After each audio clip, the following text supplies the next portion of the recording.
Shalom semuanya, perkenalkan nama saya Kesya Oktavia dari kelas 11.5. Di sini saya akan menjelaskan tentang suku Dani yang melakukan tradisi potong jari serta pandangan kita sebagai umat Kristen terhadap tradisi tersebut.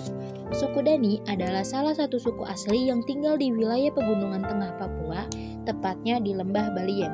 Mereka memiliki berbagai tradisi yang masih dijaga secara turun-temurun. Salah satunya adalah tradisi potong jari atau yang dikenal juga sebagai Iki Palek. Tradisi ini dilakukan sebagai ungkapan duka cita yang mendalam ketika ada anggota keluarga yang meninggal dunia.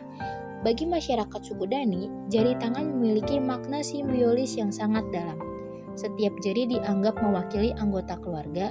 Jadi, ketika salah satu anggota keluarga mereka meninggal, pemotongan jari dilakukan sebagai bentuk rasa kehilangan, kesedihan, dan penghormatan terakhir kepada orang yang telah tiada.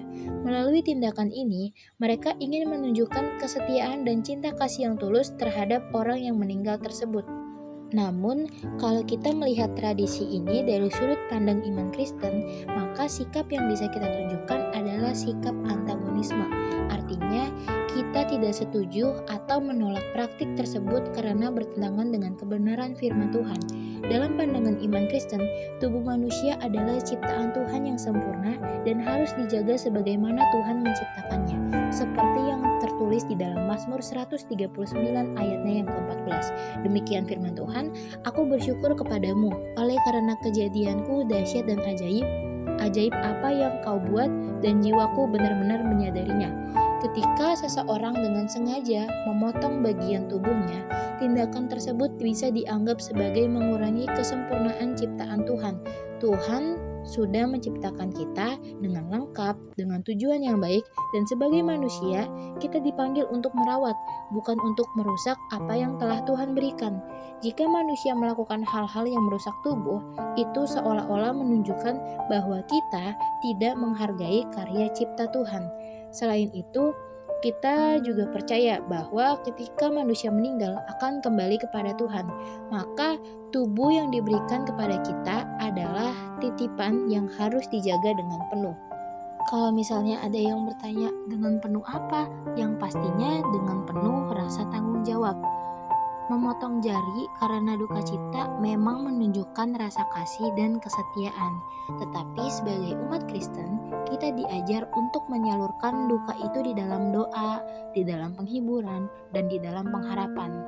Pengharapannya yang pasti kepada Tuhan, bukan melalui tindakan fisik yang menyakiti diri sendiri seperti memotong jari. Sebagai orang Kristen, kita tetap harus menghormati budaya mereka, tetapi juga perlu menyikapi dengan baik. Kita tidak boleh menghina atau merendahkan tradisi mereka, melainkan melihat sebagai kesempatan untuk membagikan kasih Tuhan dan menunjukkan bahwa ada loh cara lain untuk mengekspresikan cinta dan duka sesuai dengan firman Tuhan.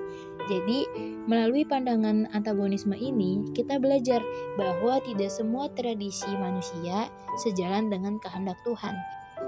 Dan tugas kita adalah mempertahankan nilai-nilai iman Kristen tanpa kehilangan rasa hormat terhadap kebudayaan lain.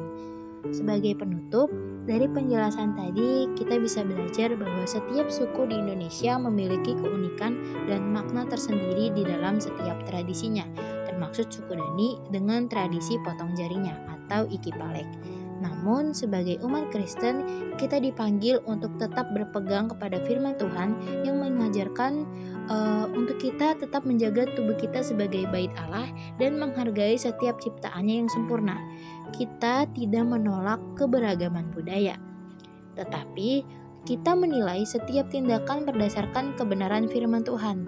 Melalui sikap antagonisme ini, kita menunjukkan bahwa kita menghormati perbedaan, tetapi tetap setia pada iman kita kepada Yesus Kristus. Semoga dari penjelasan ini, kita semua semakin mengerti bahwa bersikap terhadap budaya di sekitar kita, yaitu menghargainya tanpa harus meninggalkan nilai-nilai iman Kristen. Terima kasih, Tuhan Yesus memberkati.